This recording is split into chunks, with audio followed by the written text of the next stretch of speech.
Let's do chapter 16, problem 8.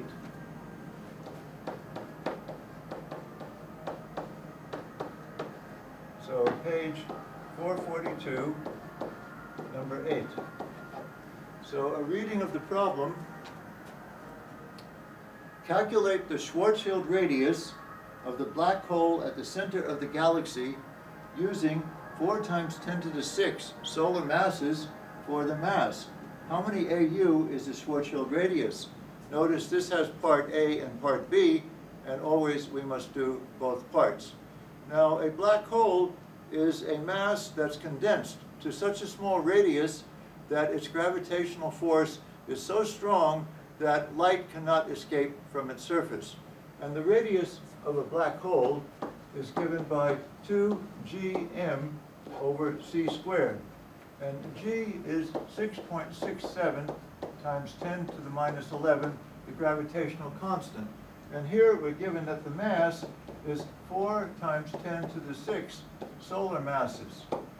But that is equal to 4 times 10 to the 6 times 2 times 10 to the 30th, which is the mass of our sun. So it is equal to 8 times 10 to the 36 kilograms is for our mass. Now the radius that we're going to calculate is 2 times, we'll call that a 7 times 10 to the minus 11 times the mass, which is 8 times 10 to the 36 over c squared, which is 3 times 10 to the 8 times 3 times 10 to the 8. Now let's do some cancellations if we can. Here we have a 2, a 3, a 3, and an 8, close enough that they'll go. So on the top we have a 14, and 10 to the minus 11 and 10 to the 36 gives you a net of 10 to the 25. And on the bottom we have 10 to the 8th times 10 to the 8th is 10 to the 16th.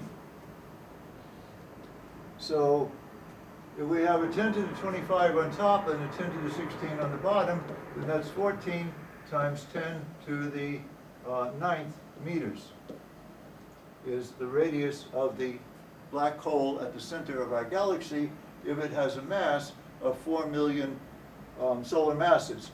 Now the reason we think it has a mass of 4 million solar masses is we study the motion of very high velocity objects that are near to that black hole, and that will tell us what the gravitational attraction is. We measure the distance of those objects from the hole, and that will tell us the amount of mass that is in the hole. So that's how we decide that it's a 4 million solar mass black hole.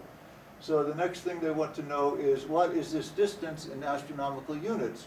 Well, one astronomical unit, as we detect from the table at the back of the book, is equal to 1.5 times 10 to the 11th meters. So this is equal to 15 times 10 to the 10th meters. So we have for part B that in astronomical units, this is 14 times 10 to the 9th over 15 times 10 to the 10th. And the 15 and 14 cancel, so we get 10 to the minus 1, which is equal to 0.1 AU. So it is a tenth of an astronomical unit. Now our Earth is 1 AU from the sun. So this radius of this black hole is 1/10 of the distance of our Earth from the sun. And inside of that small distance is 4 million solar radii, solar masses.